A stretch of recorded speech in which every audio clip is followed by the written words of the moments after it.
welcome to today's interview. Today I'm interviewing my friend Brent Boatman. And Brent and I have been friends for, gosh, a while now. And Brent brings a lot of interesting information to the world. And I would like to just kind of have a conversation with him today talking about what he was meant to do, because he's really opened my eyes to a lot of different things. So, and he's been instructed to come into the world and spread his message. So I want to welcome you, Brent. And could you just tell us a little bit maybe about how we met and, a little bit about yourself?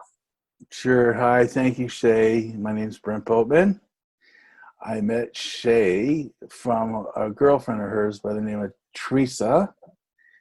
I met Teresa in Florida at a retreat we were at for a schooling, and she invited me to come to Las Vegas, and I did. And she says, "You got to meet my friend Shay. You got to meet my friend Shay." And I go, "Okay." So I met Shay, and it was like two peas in a pod. It was this, okay, my turn to speak. My turn to speak. We had so much to share, and it's been a warm, a loving, wonderful relationship ever since. Always discovering new things with Shay. It's awesome. And when he first came to Vegas, I didn't even know him from Adam, but I invited him to stay at my house. So I'm inviting this man I never even met, to stay with me for a week. And so that was really fun. And oh gosh, it was so amazing. That I love the best part about your whole time here, though. I loved sitting out in my backyard watching UFOs. That was one of my favorite things that we did.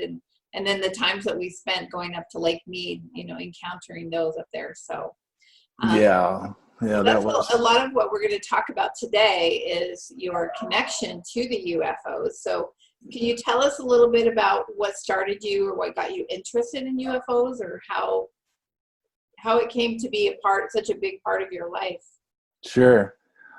I was a very troubled youth, and I was uncovering all these stones of life to figure out which one was mine and where I fit. And it wasn't until I was about 21, I read a book written by a man, and he was a master, and that really opened up my eyes to changing my life. And I put these principles into practice, and lo and behold, I was introduced to a spiritual life that started to unlock the chains of the torment that I felt about my life. And I was in Germany at the time when that happened. And then I found out the school was in the south of France. And I said, "Hey, I'm going to go down there and check it out." So I went down there to the school in the south of France, and I got enrolled as a permanent. I could work for my room and board and my food and help out because it was a very sophisticated school. Well done. Grand Saal, big hall, bakery, library, music room. It was just full on poetic lifestyle, done French style with the artists in the kennels and all the things. It was just beautiful. And the master had created all that to teach people how to become a spiritual being. That means, to really enlighten yourself and eventually in a million or a billion years, take this earth and turn it into a positive, enlightened atmosphere. That was his role, why he came here. So every day he would give a conference, and we'd listen to it. And in that conference, there'd always be kind of like a hidden message that was really you could relate to. It didn't matter what level you were at or where you were at in your life. You could say, "Oh yeah, I get that, but nah, that wasn't meant for me." "Oh yes, it was." You get this little thing going on in your mind, and then you'd leave the conference, and you'd be chewing on that, and all of a sudden, bam! Something there in the school would happen that would totally relate to the message, you and it, and you go, "Oh dang! Now that's staring me in the face." And you either had a choice: either you would work on that virtue or that weakness or whatever it was, the message, or not. And I go, well, I've already got all this momentum built up where I kept working on myself, that I might as well continue to do that. So I would say, okay, I accept the challenge. This is all going on up here. I won't eat that sugar cookie, if that was the challenge of the day or whatever it would be. You would be confronted by it, and it would be the strongest temptation you can ever imagine being under on earth. Because once you said, no, I'm not going to do it, for instance, you'd say, oh, you're lazy. You don't want to go to work. You go out, you feel heavy, you feel slow. You got to dig a trench and you don't want to do it. And you're just like, oh, I just want to go lay down. And everybody would go lay down because they gave in. But I'd like, no, I'm not going to let it pull me down. I'm going to go and I'm going to get that shovel and I'm going to go to work. The compulsion would be lifted and you would be completely energized because of the decision you made, and you'd go at work and you'd attack it like you were an endless battery. So that's an example. All right. So with that being said, I always heard people talk about UFOs there at the school, and I had no interest. I don't see the connection with UFOs and with what we're doing. I don't see it. They're little green men or whatever that walk around, and they don't have any role in what we're doing, and they can just stay away. That was my observation. So he said one day during a conference, he said, everybody comes up to me and they say, master, there's UFOs outside your window. Go look. And he said, oh, by the time I'd get around to doing it 10 or 15 minutes later, I'd go out there and I'd open my window. I'd see nothing. And he kind of like, I see nothing. And everybody knew better, right? So then he said, well, if you want to see one, this is what you do. It was another test. It was another display that he threw out to the crowd. And either you got it or you didn't. So on that in particular day, I got it. And I grabbed a friend and I said, come on, let's go back up to the Rocher. The Rocher is a rock that we would meditate and pray on in the morning. She said, what are we going to do? I said, we're going to call him. She goes, you're crazy. I go, no, we're going to do it. So we went up there, we sat down, and I went into my meditative state, and I sent out a request.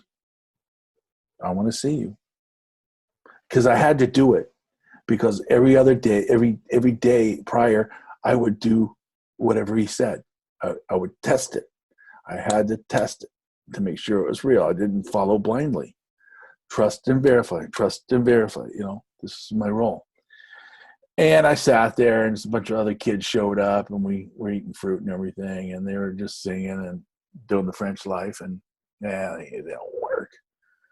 Well, we decided it's getting late, and we went down the hill, and we went back onto the property, and there's this big circle on the grounds, huge circle. We called it the 24 Elders. And it was where a car would turn in and then hang a left. It was just a big circle, turn around or whatever you got to do. And I stepped into that circle, one step into that circle, very first step. And I just listened and said, look up. And I did. I said, okay. And I looked to the right. I see 5 dots in the air. And when you said listen, you just heard that telepathically in your mind. Mm-hmm. Because while I left that part out, the whole time in school, my telepathic communications is getting very honed in from the time I would get a test and I would listen to the conversation and I would do it and they'd say, very good. And it was getting very gifted. I was becoming very gifted and very electric on that level. And I looked up and there were 5. And I showed the girl and she looked at me like, you're crazy. You said we're going to go call them, and you did, and they're there. And my mother was walking into the circle with my younger brother, and I walked towards them. We met in the circle, and I said, hey, look. And they all saw them too. They go, wow, UFOs. So what was the significance of the circle? That was the diameter of a UFO. Okay. And so is that typically the place that you went to call in No, UFOs, or? no. Okay. It's just, they call it the 24 elders. Right. But But it's that was the under, channel. They were the okay, channel that all information would go to. gotcha. You know, it was, nothing was not, It was everything was never seen. said verbally, it was just a knowing. Yeah, it was a knowing. My knowingness of being able to read the living book of nature and to telecommunicate and astral travel was phenomenal. It still is.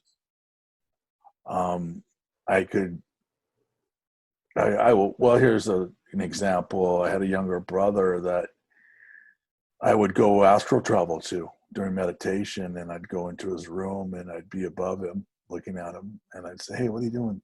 What are you doing with your life? Why don't you come over here and see what I'm doing?"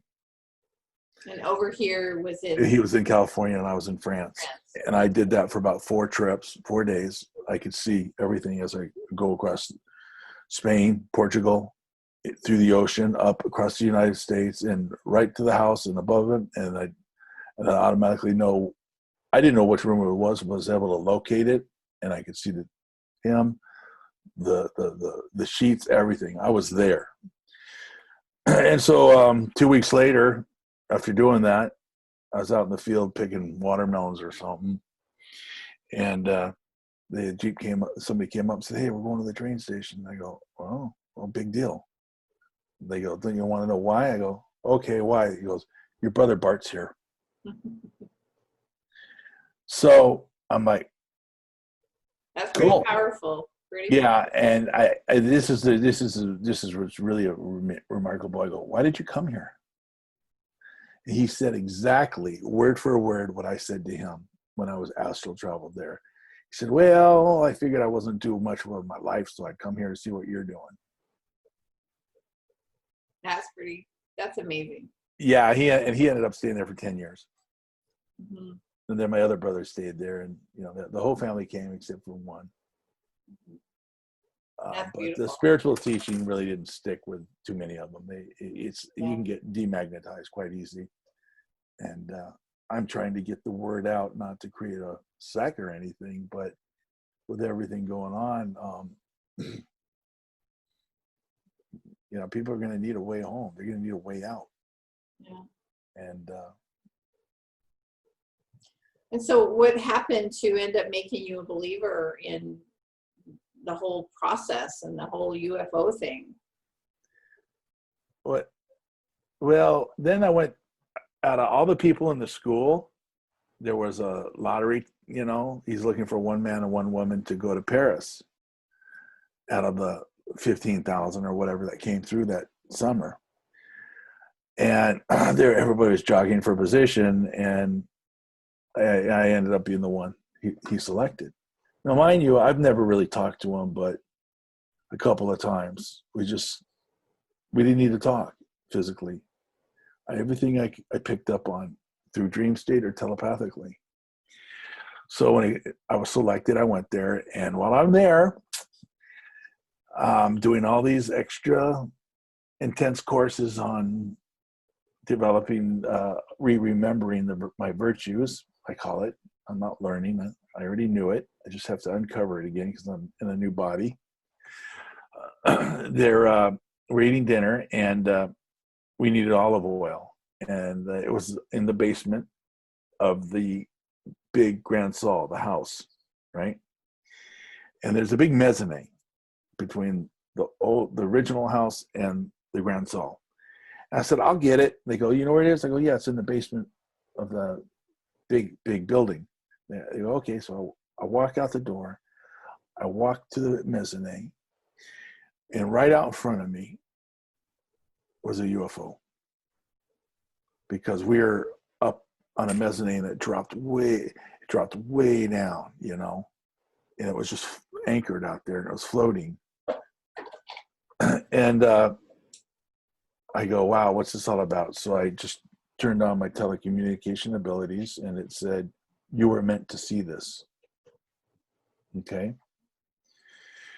And so I saw it, and I go, okay. And they go, now go do what you came to do before somebody comes out and spots us. I go, all right. So I went, got the oil. I came back outside. It was still there. I looked for about 8 seconds more, and I could hear it. And I watched the colors on it. It was beautiful. This is what it looked like. I made these little pins. You see it, Shay? Yeah. And so when you were seeing that, I mean, was it pretty close to you, or how Yeah, far away? it was real close. It was so close that the wind was blowing my hair. Wow. And I went in and sat down and never said a word to anybody. And so I kind of, I told a couple of people a couple of days later that are inside my circle, very sacred. And they go, oh. And then when we went, it's time to leave Paris. I went from Paris to the south of France, and one of the sisters said, I hear we're going to be escorted by our friends. And I'm like, okay, whatever that means. So my brother showed up. He got in the back of the car, fell asleep. We had a 13-hour drive, and there was one above us and one on each side of us in this little Peugeot, like a cartoon, going down to the south of France, like bodyguards. Wow. These monster ships. That is incredible. They should have done us a favor and picked us up and just flew us there. It would have been a lot easier. Mm-hmm. So yeah, we got down to the south of France, and one went up and deflected the morning sunlight at us like a wink. It just went up to the sky when we got to our destination. So that was another experience, and that's pretty much it. You know, I just thought, cool. Have you had like many exchanges though, other than those two, like balcony and that exchange? I mean, you know. Well, when I was at the school, yes, I had a lot of meetings. Mm-hmm. One would call that dream state, but for me, it wasn't a dream. They would take me and educate me and show me how many lives I've lived. They were very interested in my sperm. So do you think you have children out there? Yes. Yeah. Oh yeah. And I've even been with the woman up there on the other side. She gave me a kiss. I was asleep, supposedly. I've learned to tell the difference between sleep and actually being with them. Mm-hmm. Right. A lot of people don't know that, and I try to teach them. And they tell me about their UFO experience, and I go, wait a minute, stop. You were there. Yeah. But they suspend you in a sleep state of mind. In the physical. Yeah. Yeah. Yeah. Because sometimes they will just take your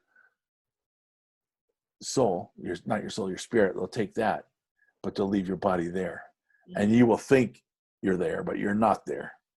Mm-hmm. And they will run you through schooling, or they will give you some information, and then they will go along and return you. That's what these UFOs do at night. The smaller ones, they're around they'll pick up 150 to 200. The small ones can. Yeah, and they will take you to the monster ship, to the big ship, and they'll work on you, pure love, and then they'll return you. Yeah, that's what I tell a lot of people during this awakening process, that, you know, when you sleep at night, your body is sleeping, but your soul is very busy. And people are so amazed to hear that, because they're like, wow, I never thought about that.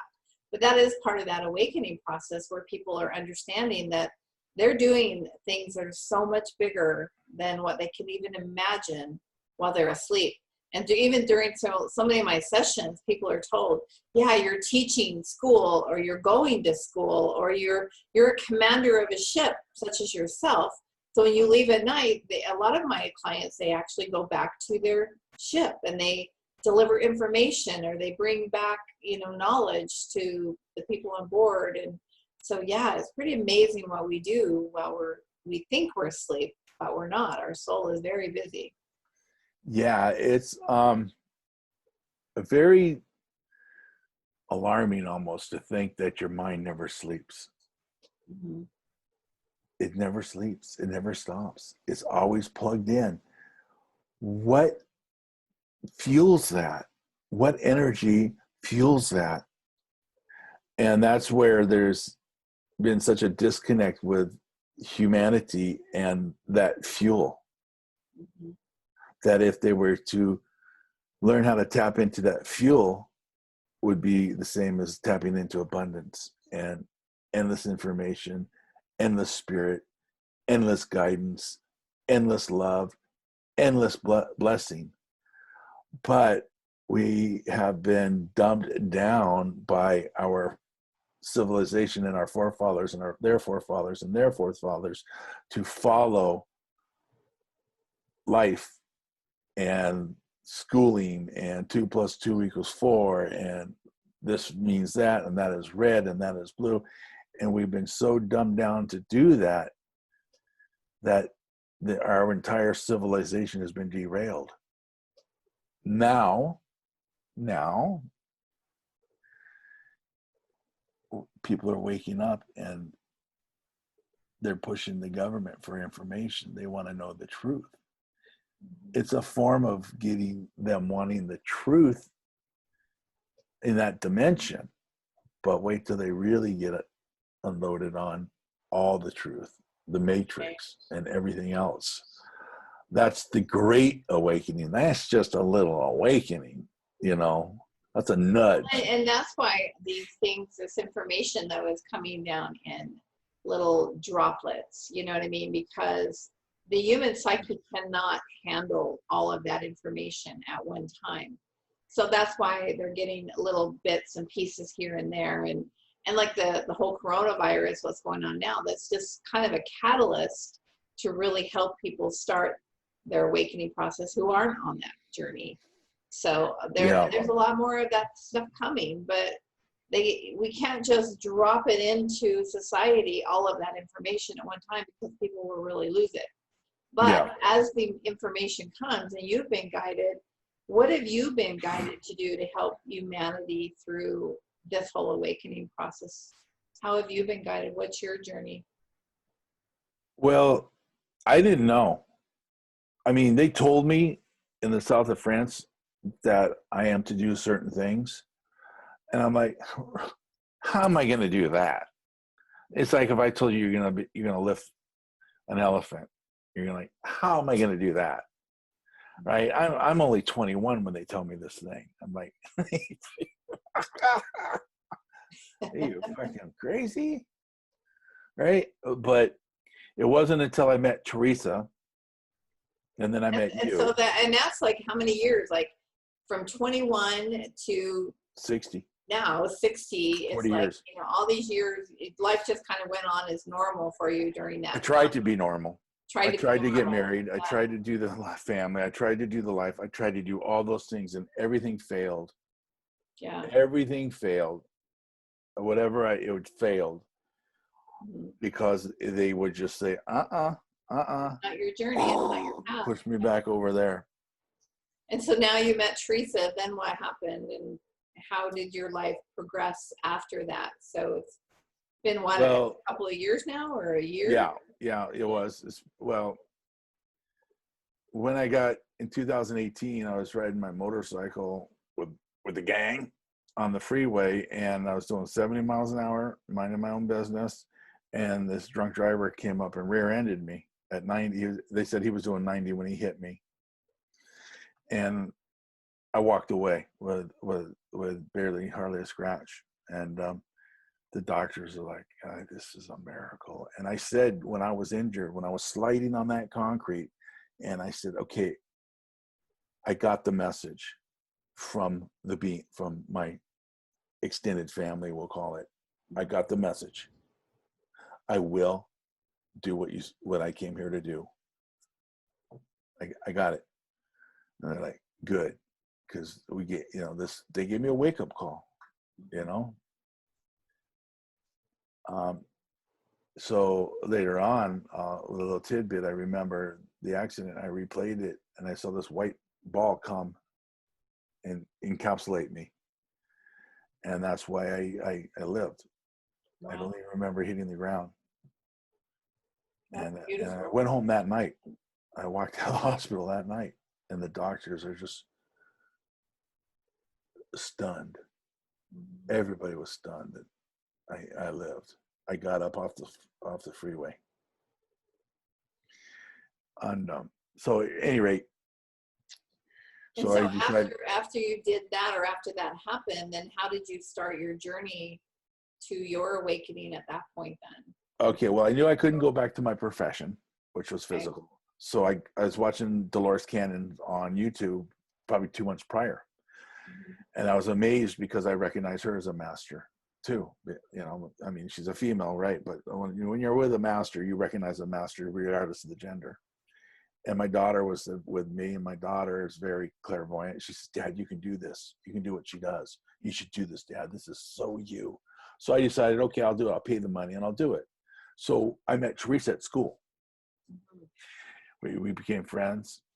And then she invited me out to Las Vegas, and I came there. She said, "You got to meet my friend Shay." So then we went to your house, and you had a event, I think that night or the next night, Mhm. and it was great. I was just like, it was an awe watching you speak. You're awesome. You're great. I can listen to you speak all the time. You're mesmerizing. You can hold a crowd. And so when we're at your house, right? And I said, "Shay, have you ever seen a UFO?" And you're like, "Not really. I mean, I kind of have." But I go, "You want to see one?" And you said, "Yeah." I go, "Okay, we'll go to the desert tomorrow night." I got I saw a UFO, and it actually told me where he wants us to go. Remember that palm Yeah, tree? yeah, I do remember that scarf floating around or something. Yeah, well, there They, was a palm tree, and the palm tree was like a marker, right? And the UFO kind of went up to the palm tree and pointed in a direction, and then it phased out. And I asked it, I go, "Are you trying to tell me where to go?" And it said, "Yes." I go, "Okay, I got it." So before we left the city, I took you to the palm tree. And I said, "You see that palm tree?" "Yeah." I go, because that was like the center of a compass, yeah. right? And I said, "It pointed in that direction." You go, "Oh, that's like me." Mhm. I go, "Okay, we need to go there." So we went there, and we brought some your recliners, and you were setting yours up, and I was sitting on the tailgate of my truck communicating with them. You didn't know what I was doing. I mean, I was actually setting it up, and then you said, "So, Brent, how do you do this?" Right? And then I turn to you and I see that you're meditating. I thought, oops, That was pretty funny, yeah, because I'm like, oh, okay, he's doing it already. So, Right. So I go, "Okay, I can feel them. They're here."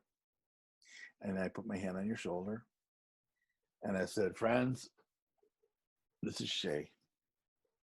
She's not really a believer, but she wants to be a believer. Will you say hello?" Now, mind you, you can't see anything up there, just some stars. There's nothing there. Nothing. So I said, "Will you say hello?" And you tell them what happened. and then all of a sudden it was just like a burst of light up in the sky. And it was like, whoa, that's pretty incredible that they could present themselves on command. I thought, this is amazing stuff. And I thought, man, he is really connected to be able to do that. I was like, whoa, this is crazy. And then we just sat there and we just watched and we saw, I don't know, 20, 30 maybe the rest of the night, which, I had never, we don't take the time and just look up in the sky. Yeah. We get so focused on just moving around in the world here that we never do that. And so it was so fun and enjoyable just to be able to sit on those, chairs up there and just watch the sky. And it was so amazing. Isn't it fun to reminisce? Yeah, I love it. The And then you energy, had the your energy is still little, there. yeah, and you had your little laser and you kept, pointing out, you see that? You see that? And I would look up and I'm like, oh my gosh, yeah. And I had no idea that there was that much activity going on up there above our heads all the time. Pretty incredible. Well, they come out when they want to. They are right there amongst everybody and everywhere right now as we speak, Mhm. but they're invisible, Yeah.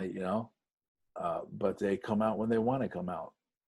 Hmm. If they want it, they'll come out and say hi. You know, they do it with light. Yeah. So Well, and then, I want to tell a funny story too, because I was a member of another group, and we had invited some of the people that are in my group to come out and do another watch, I think the next night with us. And one of the guys in my groups had said something to me about, I see that you have an activity on this other group. And I go, what? And I'm like, no. And this other group in town that had been having events going on, somehow there was miscommunication, because I had been talking to her about you and telling her that we were going out watching UFOs. And she said, well, who is he? And I'd love to have him come. And I said, well, maybe at our next event, then we can invite him to yours or whatever. And I think she thought that we had our event every week. is that how it happened? Yeah, because then she put it on her calendar, and we had no idea it was even on there on her calendar until my friend said something to me about, I see that you guys are having an event on this other group. And we're like, what? And so that's just showing how your people wanted this to happen, because they were making it happen regardless. That's what happened. I was when I came over, and you're like, Brent, I don't know how to show you this, but look, and you gave me your phone, and it said Brent Boatman, UFO contactee, Las Vegas, such and such address at 7:00. Be there. And I'm like, what the heck is this? I know. I mean, come on, I just got pegged. Yeah. And we were both looking at each other like, oh my gosh, what do we do now? And then we just said, hey, let's just go with it and just see where it goes. Right. What I did at that point, I go, okay, everything has a reason that happens in life, in the universe. And I said, okay, I just kind of leaned in. I go, why did this happen? And they told me, we're pushing you out there. We want you to go out and go public with this, you know, and you need to do this so you can help humanity with it. And I go, okay, I got it. But then I think I've said also there's going to be a policeman there. So there's going to be law enforcement there too. Yeah, well, we end up going to that event the next week, and there was about, I don't know, 30 or 40 people there for this event, which was pretty amazing. And then, yeah, it's like, you know, the police did come, but you were so amazing during that whole process too, because, you know, the organizers of that event were getting a little uptight, and you're like, just stay calm, you know, just be calm. It's okay. You know what I mean? And then you were really adamant about getting the proper documentation in place the next time the event happened. Yeah, research why they want money. Yeah, yeah. But that was incredible how calm you stayed, and, you know, and you were being guided to be in control and be the power and be the leader that you are, the commander, the, you know, the general, whatever. And you were really amazing how you commanded that crowd that night, you know, and just really tried to get people to connect through meditation. Because even in that group, they had a lot of gadgets that they were trying to. Yeah, the paranormal experts or researchers, the MUFONers or whatever, you know. Yeah. And so you were really trying to get them to understand that it's through the energy exchange, the meditation, how you're going to call them in. So I thought that was pretty amazing. So we continue to have a couple of more of those. And then we were bringing those people back over to Lake Mead and teaching them how to connect through meditation. So yeah, it was pretty incredible. Yeah. Meditation is completely undervalued. It's you know, it's very undervalued, and that has pretty much been my driving force, is to teach people that, you know, they're just not these ships in the air. They come with a message, and they come with guidance, and they come with solutions, and they come with everything you need for this civilization and for many other civilizations. And the condition that we're in right now, that we really need to start listening to somebody to get us out of this mess, because if our own mind made the problem, our own mind can't get us out of it. We have to, you go to counselors for issues. You go to people that, your car's broken, you go to specialists, and our civilization is pretty well crippled. And they're just going, let's just see what they do. Oh boy, they're making a mess, especially ever since the nuclear bomb went off. That upset the entire universe, because we run on such a fine tuned instrumental wavelength and vibration that when that bomb went off, it disrupted it. It made everything fractured. Yeah, well, and what I've learned through so many of my sessions is that's when the call was put out into the universe to everybody that said Earth is in trouble. We need all of the light workers to come to Earth to help. That's right. Because that nuclear bomb was just the catalyst that was going to steer us in the wrong direction. Yeah. And had we not put that calling out, and we all answered that calling, came here to help raise the vibration of the planet, bring light to the planet, we would be destructed right now. We would have been gone. I believe the Earth would have been gone by now. Yeah. So, yeah. It's, it was needed. So with all that being said, I've continued that. I go, what the heck? I just got to go for it. And I just started talking more and more about it. And I had those pins made up and I wear them because somebody will say, hey, you UFOs too? I go, yeah. I'll talk. Oh my God, I've had so many things happen to me and this, that, and the other. And they just like, oh, I'm so glad I have somebody to talk to about it. And somebody who gets it. I mean, I probably hear that every day. Yeah. And, to me, that is better than a paycheck, when somebody can just unload and free up. And then if they want to know more, I just say, well, come to my private meeting and meditation on Zoom, and then we'll lead you on into a hypnotic session, and we'll really access your galactic family that way. And that's how I make my living doing that. Same with you. And so the galactic families, like, what kind of information are you discovering with these people and about their galactic families? Like, can you tell us a little bit about your galactic family, or your connection to them? Well, mine is a little bit ambiguous because I'm a floater. I'm allowed to go anywhere and everywhere because of my ranking. I'm not in a minion. I can go wherever I want, and I can go aboard ships. I can leave ships. I can do all of those things. I speak a lot of different languages up there, and I can communicate with them.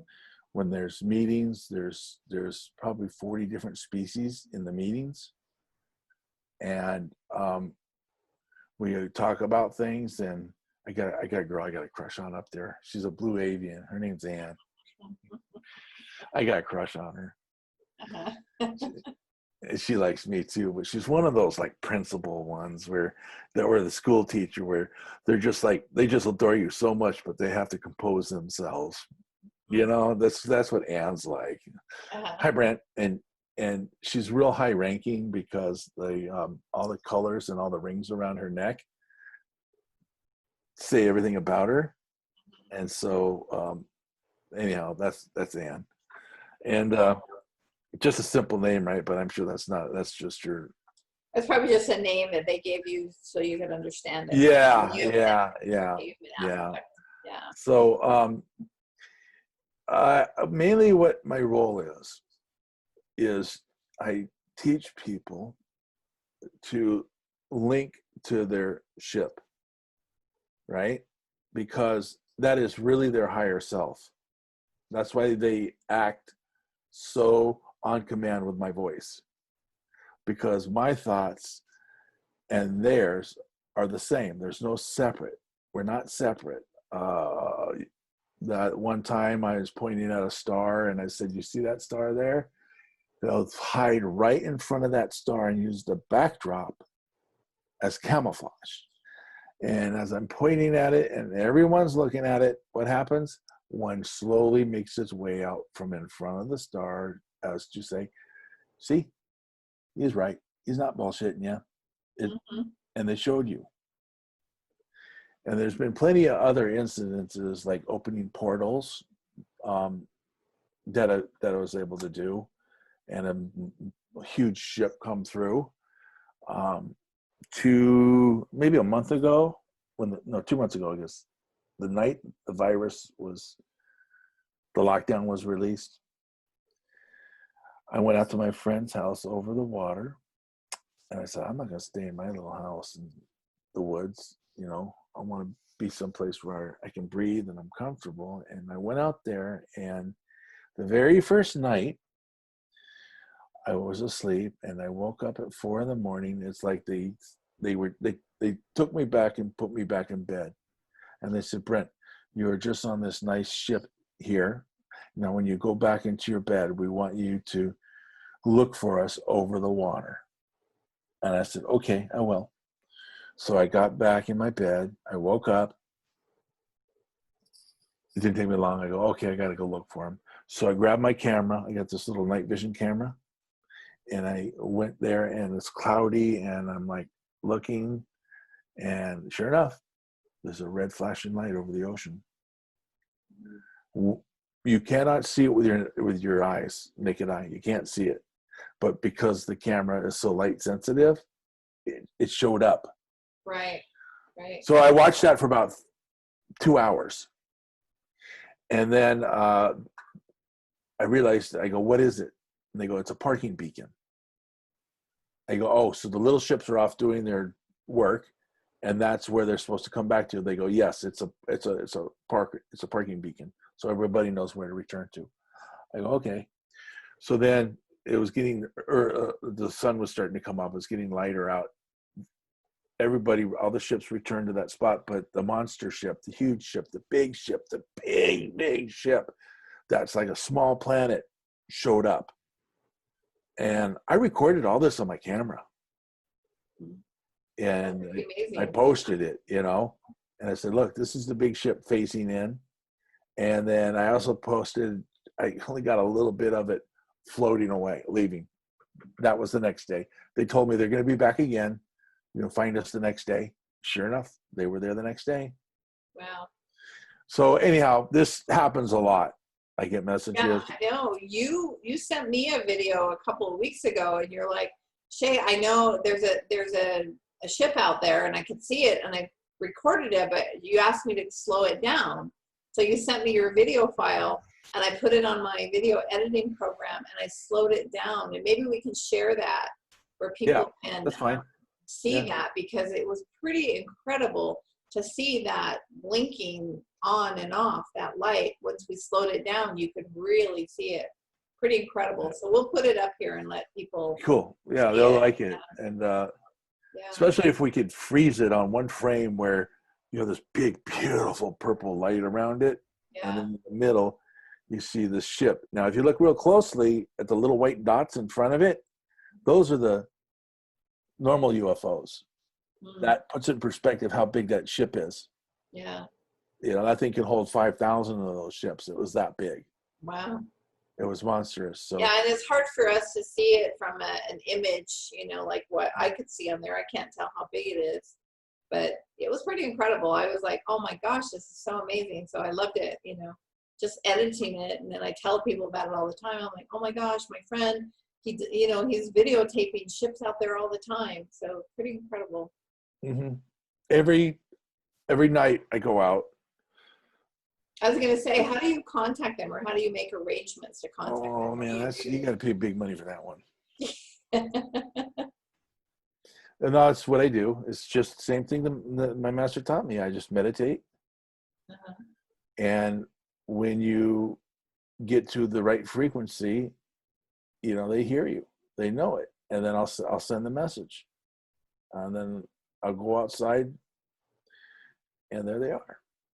So I want to ask you if you can maybe clarify a little bit, because I've heard this is what happens when we go into meditation. What happens? How do they know that we're there? I've heard that we become like beacons of light, and so then they see our light.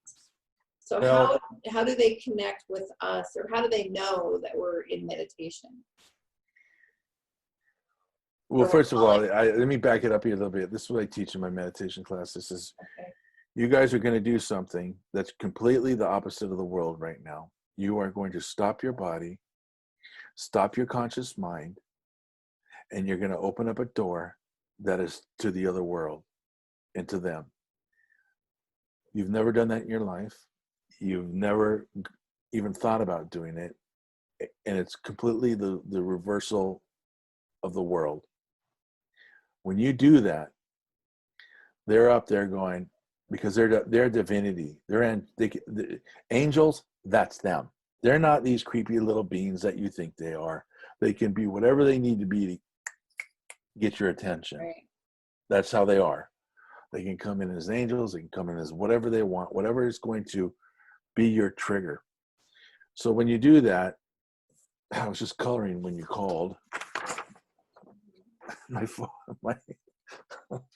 image of meditation. This is the original.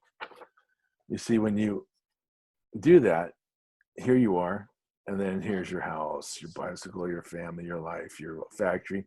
These are all like the thoughts that would be rolling around in your mind. Mm-hmm. Okay? Busy with the static, busy with the noise. And I teach people, take a little stick pin on those thoughts and just park them. Okay? Park them. If they're bad thoughts, send them off. Mm-hmm. Okay? And then as you get quieter, you go up to another layer. You know, there's the stars and, you know, the moons and everything. And you're getting further away and it gets quieter. And then you're going up higher and there's a UFO and an angel and the same thing. But there comes a point where you're actually stepping into what I would always call eternity, where there's no time and no space. And that is here, up in here. And when you get into that frequency, you see, you're up there with them. Mm-hmm. And they recognize that frequency and they go, oh, let's go say hi. So also the beauty of it is small molecules or electrons are sent down into your pineal gland of light,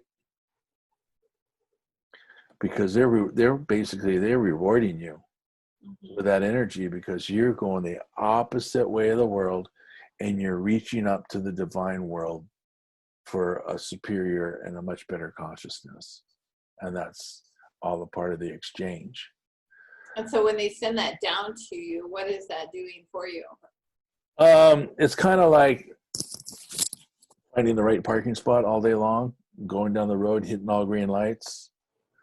You're in the flow. You know, you run into a situation that could be a little bit sticky, and whatever comes out of your mouth just harmonizes it and heals it in the nicest way ever. And you're like, that came out of my mouth. Mm-hmm. You know, it's altogether, it's the light. It is actually the light of God that you got an intensified dose of it. My friends, that is what they are. They live off of light. They don't eat. They are light beings. They're going to figure this out one day, that the bodies that we see, they're just suits that they wear, because they're pure light, and they put this thing on over them. So you think it's a body, but it comes off, and they're just pure light beings that can float away or go wherever they need to go.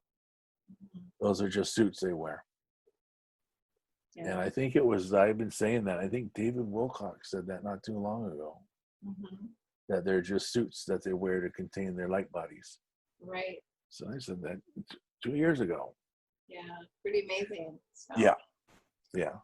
And so what things have you got going on right now to help people learn how to make this connection? What are you doing to help people out there in the world make this connection? Yeah, especially now, you know, when the virus hit, I just like, okay, I knew it was coming. They showed me good 6 months beforehand.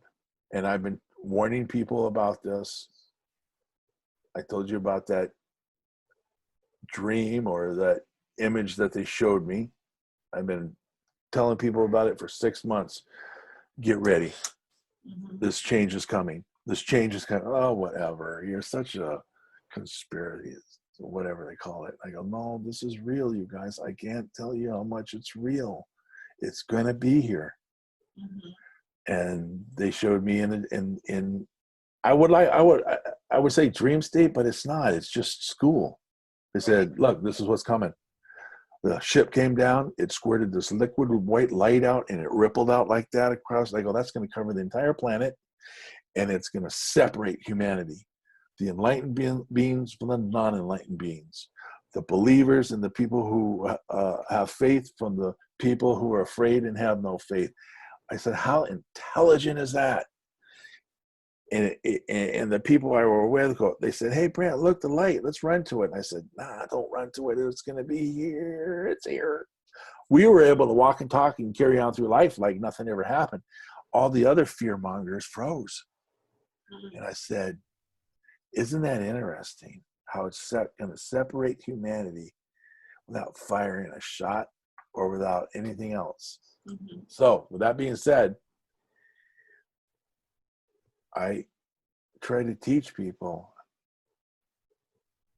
to meditate. Okay. I'm going to teach you how to meditate. And when you're ready, I will put you into a hypnotic state, and we will clear out your karma because it's there. Whatever you have is there. And we need to get you further along this path of this light and this energy and this diagram. We need to get you out of here and be able to go up here, because a lot of people will hang out down here with, like, I cheated on my wife. I can't forgive myself. I stole from my business partner. You know, oh, I hate this person so much. Guilt, fear, anger. You're right. There, yeah. Right. But eventually, you know, we work them through it, and they realize, they go, hey, that was painless. That was effortless. They go, yeah, all you got to do is want it. That's all you got to do is want it. And the healing will take place even on the physicality. You got tuberculosis, you got tumors, whatever you got, you just have to want it, and we will get you through it. I'm only a guide. That's all I am. I'm just a guide. Like, so I want to let people know what it is that you do. So you are certified to do Dolores Cannon's QHHT method. right. So, but your specialty is really helping people clear out their karma so that they can connect to their galactic families. Right. That's really where you're trying to get people to that level. And because, right, and because once that's done, it creates a platform for others. Yeah. Okay. And that not only is that person that did it now know the way home, now know the way to safety, now has the ability, if this hits the fan, to call them, and they will come here. People say, oh, they won't rescue you if you're in trouble and you need help. I go, really? Then what happened to me? Remember, by the light of the mind you shall be saved. Right? Yeah. That's the only way out. It's not vaccines. It's not anything of this world will spare you and save you from what's to come. I mean, in other degrees, a lot of people in their religion or the Christianity, they've been saying the same thing, you know, in the way they look at things. My perception is just much more intense and much more direct. Right. So that is my role. I came here, and I was by design, to Earth to do this and to educate people on how to do it for the next world. Amazing. Beautiful.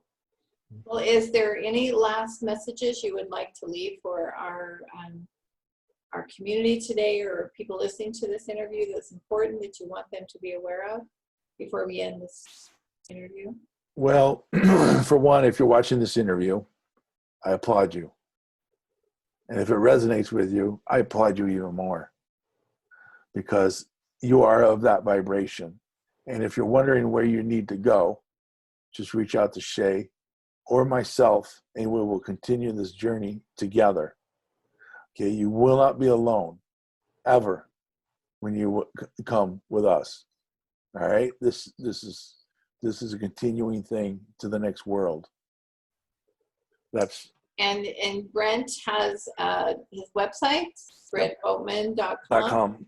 Mm-hmm. So you can meet him there or find him in that way.